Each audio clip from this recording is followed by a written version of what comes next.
চীনা শহরের এক পুরনো বাড়িতে মাঝি নামের পরিবারটি বসবাস করত। তাদের একমাত্র ছেলে জিয়া। জিয়া প্রতিদিন সকাল থেকেই ব্যস্ত থাকত, কাঠ কেটে, ঘর মুছতে, এমনকি তার প্যারালাইসিস দাদির খেয়ালও রাখত। প্রতিদিন সে দাদিকে মেসেজ পাঠাত, ঔষধ পৌঁছে দিত এবং তার সবকিছুর যত্ন নিত। একদিন জিয়ার স্কুল থেকে কয়েকজন শিক্ষক তাদের বাড়িতে আসে। জিয়ার স্কুলে সে খুব ভালো স্টুডেন্ট, কিন্তু তার পরিবার গরিব। শিক্ষকেরা তাকে আর্থিক সাহায্য করতে চায়, কিন্তু জিয়ার বাবা সেই সাহায্য নিতে চাচ্ছেন না। তিনি বলেন, আমাদের ভাগ্যে যা আছে সেটাই হবে। যদি আমাদের ছেলে বড় হয়ে কিছু করতে পারে তাহলেই ভাগ্যের চাকা ঘুরবে। ঠিক তখনই জিয়ার মা আসেন, হাতে বয়মে করে কফি। গরিব পরিবেশে এমন কফি! শিক্ষকেরা অবাক হয়ে যায়।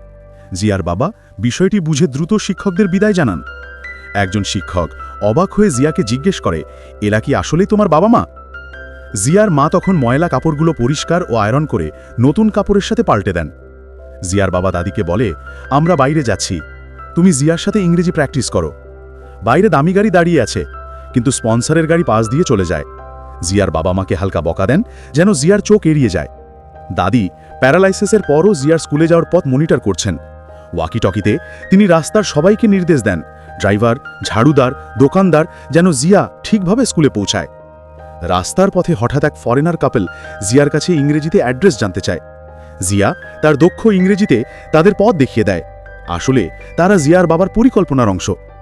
জিয়া যখন স্কুলে পৌঁছায়, সেখানে বয়স্ক দম্পতি বেলুন নিয়ে অপেক্ষা করছে, কিন্তু সিকিউরিটি তাদের সরিয়ে দেয়। তাদের আসল উদ্দেশ্য কি? জিয়ার নানি ও নানা, যাদের সাথে জন্মদিনের আনন্দ ভাগাভাগি হবে। স্কুল থেকে বের হয়ে জিয়ার ক্লাসমেট তাকে গাড়িতে উঠতে বলে, কিন্তু সে ভদ্রভাবে প্রত্যাখ্যান করে। দরিদ্রতার কারণে জিয়া ধনীদের সঙ্গে স্বাচ্ছন্দ্যবোধ করে না। এখানেই আমরা থামাচ্ছি, কারণ জিয়ার বাবা মা, নানি নানা এবং পুরো পরিকল্পনার রহস্য ধীরে ধীরে উন্মোচিত হতে চলেছে।